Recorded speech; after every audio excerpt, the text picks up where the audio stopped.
Hello नमस्कार दोस्तों, आज की चर्चा में आप लोगों का स्वागत है। आज हम लोग बात करने वाले हैं एक ऐसे विषय पर जो पूरे विश्व में चर्चा का विषय बना हुआ है और साथ ही साथ इस समय पूरा विश्व जो है इस मुद्दे को लेकर बहुत चिंतित है। जी हाँ, हम बात करेंगे मानव और वन्यजीव संघर्ष के विषय में। साथ ही जो हमारा मुद्दा आज का है वह है मानव और बाघ संघर्ष, क्योंकि आप लोगों ने सुना होगा कि हाल के दिनों में बिहार में एक बाघ को मार दिया गया। कारण क्या था, इसके विषय में आगे बात करेंगे। साथ ही हम लोग बात करेंगे प्रोजेक्ट टाइगर के विषय में और कुछ बातें जानेंगे टाइगर की भी, और यह भी समझेंगे कि ऐसे क्या मुद्दे हैं जिसकी वजह से मानव और वन्यजीव संघर्ष लगातार बढ़ते जा रहे हैं। तो फिर नमस्कार दोस्तों, मैं सुधांशु और आप देख रहे हैं बेसिस की पाठशाला।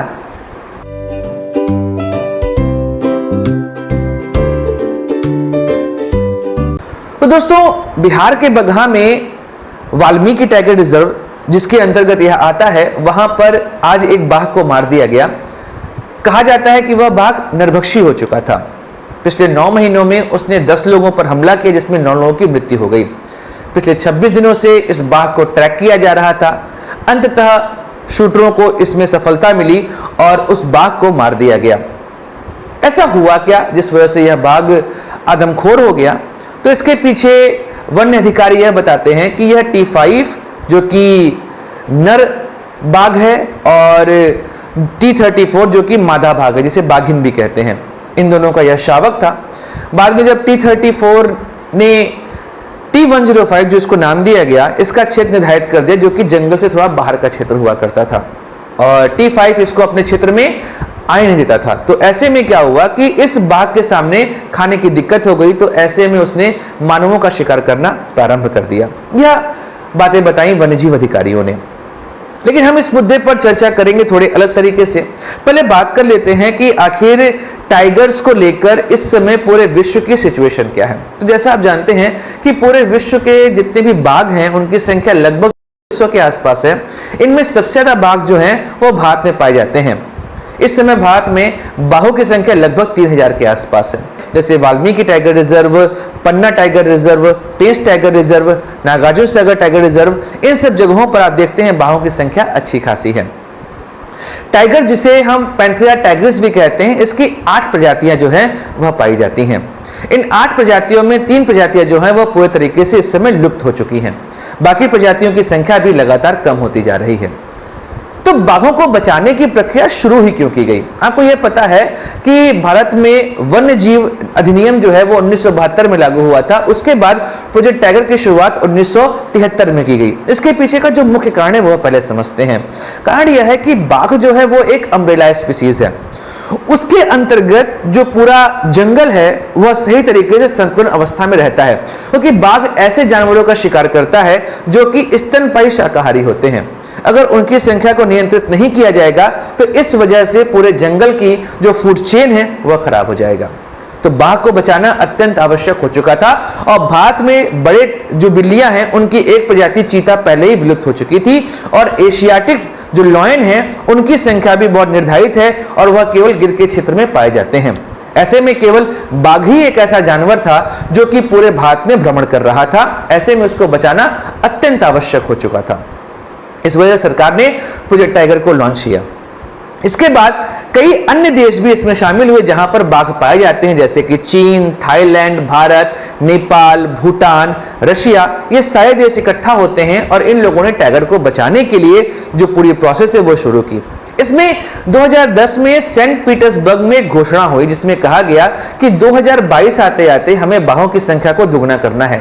2018 में ही भारत ने बाघों की संख्या को दुगना करके इस लक्ष्य को प्राप्त कर लिया। ऐसे में भारत लगातार बाघों के संरक्षण में लगातार अच्छा काम करता जा रहा है। अगर इस डेटा को देखा जाए तो भारत में इस समय जितने भी टाइगर रिजर्व हैं, इन सब टाइगर रिजर्व में बाघों की स्थिति या तो स्थिर है या तो संख्या लगातार बढ़ती जा रही है। अब बात कर लेते हैं कि इस समय भारत में टोटल कितने टाइगर रिजर्व हैं। तो भारत में इस समय टोटल टाइगर रिजर्व जो हैं उनकी संख्या 53 अर्थात 53 है, जिसमें सबसे नया टाइगर रिजर्व जो है वह छत्तीसगढ़ का गुरु घासीदास है, जिसको फिलहाल हाल में ही टाइगर रिजर्व डिक्लेयर किया गया। अब बात कर लेते हैं आखिर ऐसा क्या हो रहा है जिससे मानव और वन्यजीव संघर्ष लगातार बढ़ता जा रहा है। इस पर चर्चा करना बहुत आवश्यक है, क्योंकि पूरा विश्व इस विषय में बात कर रहा है। इसका कारण जो पहला कारण बनता है वह यह है कि मानवों की संख्या लगातार बढ़ती जा रही है। जी हाँ, जिस तरीके से पूरे विश्व की जनसंख्या बढ़ती जा रही है, इसके कारण मानवों को अत्यधिक रिसोर्स की आवश्यकता पड़ रही है। उन्हें अधिक जमीन की आवश्यकता पड़ रही है, अधिक पेड़ों की आवश्यकता पड़ रही है, जिन पेड़ों का उपयोग करके वह अपने दैनिक जीवन को आसान बना सकते हैं। ऐसे में मानव लगातार वन्य क्षेत्र का अतिक्रमण करता जा रहा है। अगर आप भारत के केस को देखेंगे तो यहां पर संरक्षित क्षेत्रों के विषय में अगर बात की जाए तो उसका जो क्षेत्रफल है वो केवल पूरे भारत के क्षेत्रफल का 5% है। और भारत में बाघों को रहने के लिए जितने बड़े स्पेस की रिक्वायरमेंट होती है, उसमें कोई भी टाइगर रिजर्व इतना बड़ा नहीं है जो बाघों की इस पूरी सीमा को समाहित कर ले। एक बाघ को सामान्यतया 60 से 100 किलोमीटर के वर्ग किलोमीटर के क्षेत्र की आवश्यकता होती है, लेकिन भारत में जितने भी टाइगर रिजर्व हैं उनका जो वर्ग किलोमीटर क्षेत्रफल है वो काफी कम है। ऐसे में बाघों को विचरण करने के लिए बहुत कम क्षेत्रफल मिलता है। तो फिर ऐसी सिचुएशन आती है जहां पर बाघ और मानव आपस में टकरा जाते हैं। तो मानव लगातार बाघों के क्षेत्र का अतिक्रमण करता जा रहा है।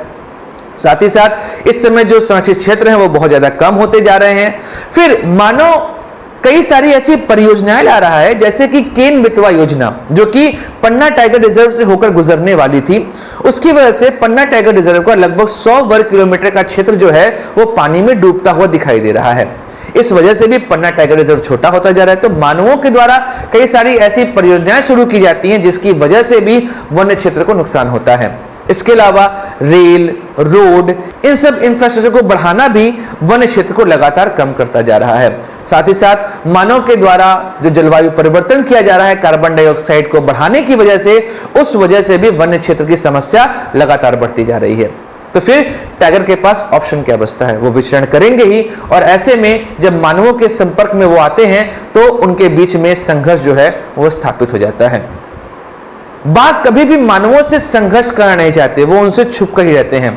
लेकिन जिस समय जिस क्षेत्र में बाघों के लिए जो खाद्य सामग्री है उसमें कमी हो जाती है, तो ऐसे में वह अपनी भूख मिटाने के लिए मानवों पर हमला कर देते हैं। एक बाघ को दिन भर में 30 से 40 किलोग्राम मीट की आवश्यकता होती है। ऐसे में अगर उसे सही मात्रा में खाने की सामग्री नहीं मिलेगी तो 2 से 3 हफ्तों में ही उसकी भूख के कारण मृत्यु हो जाएगी। इस कारण भी ऐसा होता है कि अगर किसी बाघ को खाने की सामग्री अच्छे से नहीं मिल पाती है तो वह मानव बस्ती में हमला करना प्रारंभ कर देता है।